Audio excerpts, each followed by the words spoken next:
Pasando a lo de la esclerosis múltiple, que Ujú. quiero también ahondar un poquito en todo esto, porque me interesa mucho. ¿Cómo recibiste el diagnóstico? ¿Cómo fueron también esos primeros momentos en los que tú empezabas a notar que pasaba algo? Pero imagino que habría muchísima incertidumbre y no sabrías qué es lo que Claro. sucedía.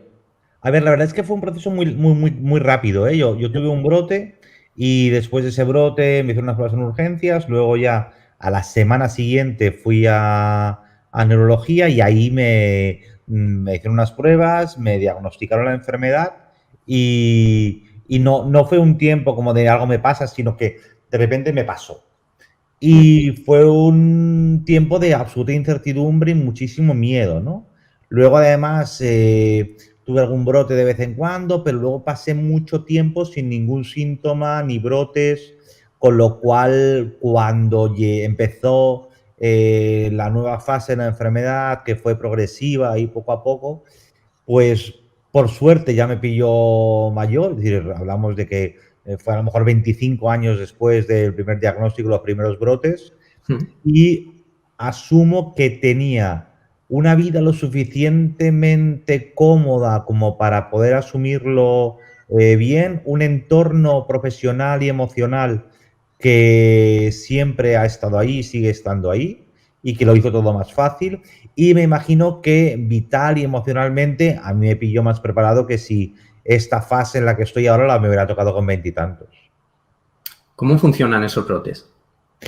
Pues mira, cada brote es distinto. O sea, la esclerosis múltiple, hay gente que la llama la enfermedad de las mil caras, y es verdad, porque cada enfermo, cada enferma lo vivimos de una manera completamente distinta. En mi caso, los brotes sobre todo tenían que ver con eh,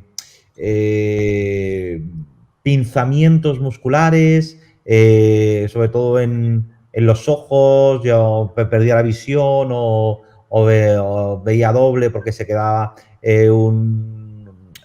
algún nervio pinzado en la zona de los globos oculares, y entonces cada uno tenía un síntoma, ¿no? Los que brotes, bueno, se trataban. Además, piensa que cuando yo empiezo con la esclerosis múltiple, yo siempre esto lo digo, es que todavía apenas había investigación y tratamiento. O sea, si ahora a alguien le diagnostican la esclerosis múltiple, no tiene nada que ver. O sea, yo siempre, además, trato de decirlo, ¿no? Me da mucho miedo que la gente me vea en silla de ruedas y piense que es el único destino que te espera con la esclerosis. No tiene por qué. Puedes dedicarte a hacer el triatlón tranquilamente porque ahora ha evolucionado muchísimo. Lo único, bueno, a mí me pilló en otro momento. Entonces, pierdes fuerza, pierdes equilibrio, pierdes sensibilidad y yo en mi caso sobre todo he perdido movilidad. Eh, por suerte, el habla, la vista, bueno, voy más o menos conteniéndola, pero todo eso más o menos funciona, pero nunca sabes. También tiene un punto como muy de realidad vital. Es decir, la esclerosis múltiple a lo que te obliga es a enfrentarte a algo a lo que deberíamos enfrentarnos todos, que es la incertidumbre de no saber qué te va a pasar al día siguiente. A mí me pasa porque estoy diagnosticado, pero a ti también sin tener un diagnóstico, porque en eso consiste estar vivo. Sí, sí, sí. Al final, bueno, la muerte, por mucho que alguien tenga una enfermedad, sea ¿Mm? viejo, lo que sea, en ese sentido es ecuánime, que para todos puede Sí, llegar en cualquier momento y parece que vivimos un poco sin conocer todo eso. Bueno, ignorándolo más bien, pues si no, sí. quizás sería a veces difícil el vivir.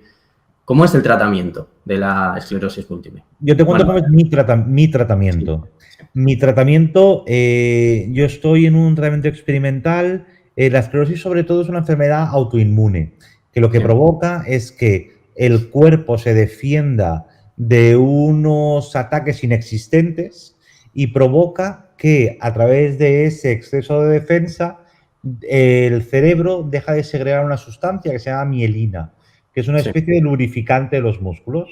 Entonces, la mielina deja de segregarse, con lo cual se generan además unas lesiones medulares en el cerebro y esto hace que, en mi caso, por ejemplo, provoca espasticidad. Espasticidad es rigidez de los músculos y entonces, en mi caso, el tratamiento, además de la medicación que llevo a diario y demás, que es sobre todo para evitar la espasticidad y eliminar los dolores, porque esto además implica dolor, yo cada 6 meses me someto a un tratamiento en hospital de día que consiste en que estoy un día entero y me chutan un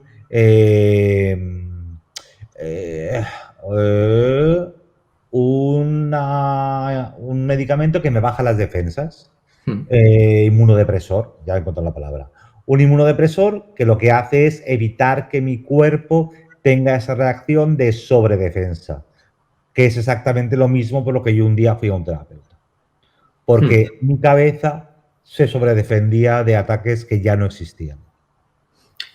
¿Y qué es en lo que más te ha limitado el tema de la esclerosis múltiple? Porque yo, por ejemplo, veo tu caso, sí que es cierto que creo que eres una persona que cultivaba una serie de aficiones, por las que yo conozco, evidentemente, de lectura, escritura, que creo que te puede limitar menos o te puede, bueno, es desde mi punto de vista, evidentemente, pero creo que una persona que le pille siendo muy deportista, por ejemplo, a lo mejor le puede hacer más daño psicológico. Vale, me prejuzgas, porque yo era muy deportista. ¿Sí? Sí, yo iba al gimnasio cada día, he hecho waterpolo. También empecé a hacerlo después del diagnóstico, también para ponerme en forma y que el cuerpo... Hay una reacción que tengo ante la enfermedad y es que cuando la enfermedad se ponga heavy, me pille con una vida que me apetezca mucho vivir. Es decir, que no diga, pues ya está aquí, me abandono, pues vaya vida de mierda, tampoco. No, yo en eso soy muy pesado, es que cuando llegue, lo que me arrebate, que realmente lo quiera defender. Entonces yo hacía un montón de deporte, eso, iba todos los días al gimnasio, a nadar y tuve que dejarlo por esto. Pero además hay una cosa que los que no vivís movilidad reducida no entendéis, que la escritura es un acto físico. Sí. Es decir, yo me he dado cuenta y me he dado cuenta de la enfermedad. Yo, por ejemplo, no puedo escribir ya con la mano derecha. Entonces yo me he tenido que hacer zurdo con la mano izquierda, que además poco a poco va perdiendo también movilidad. Con lo cual, la escritura para mí ha dejado de ser... Igual que antes yo escribía en cualquier sitio, un cuaderno en el bolso y tal, ahora tengo que tener todo un ritual para poder escribir. Y hay días que la mano ni siquiera me responde y tengo que dictar y eso cambia. Y con la lectura igual, hay libros tochos que ya no puedo leer porque no puedo sostener. Entonces, parece que la escritura y la lectura no son físicas, pero hay tantas cosas que no entendemos que son físicas hasta porque damos por hecho que tenemos, que forma parte como de los básicos de nuestro cuerpo, ¿no? Pero es que todo es físico. Entonces, para mí, el leer y escribir, pero, por ejemplo, cosas que yo hacía como salir, por ejemplo, salgo mucho menos, pero no tiene que ver con la enfermedad, ni con la esclerosis, tiene que ver con cómo están adaptados los espacios, con lo difícil que es encontrar un bar que no tenga barreras arquitectónicas, que tenga un cuarto de baño adaptado para personas con movilidad reducida, etcétera. Entonces, todo eso lo ha modificado.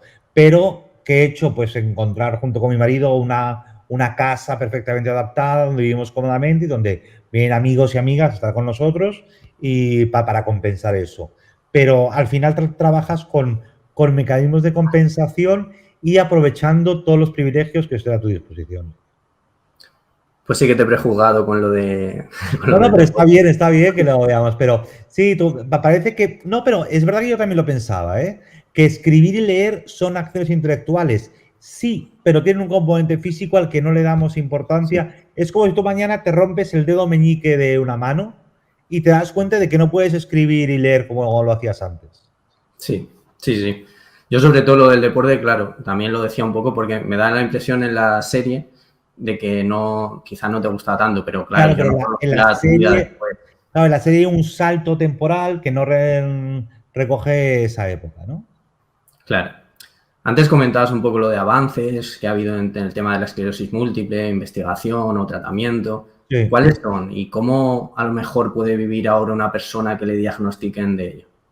Pues mira, ahora un diagnóstico temprano supone un cambio absoluto de vida porque hay un montón de tratamientos que van reduciendo la posibilidad de que haya... Normalmente los brotes provocan esas lesiones que te decía antes, que son las que van dejando... Además, hay varios tipos de esclerosis, pero porque la mía, que es secundaria progresiva, no tiene nada que ver con otro tipo de esclerosis, que no sea progresiva, que simplemente sean brotes. Entonces, si esos brotes se hacen lo más cortos posibles para que dejen el menor número de secuelas posibles. Puede haber gente que viva hasta los 80 años teniendo un brote de vez en cuando, pero simplemente se ataja ese brote y sigue viviendo normal. Y luego hay muchísimos casos muy diferentes, pero hay un montón de tratamientos, sobre todo tratamientos tempranos, que hacen que la gente diagnosticada de esclerosis pueda llevar la vida más convencional que te puedas imaginar.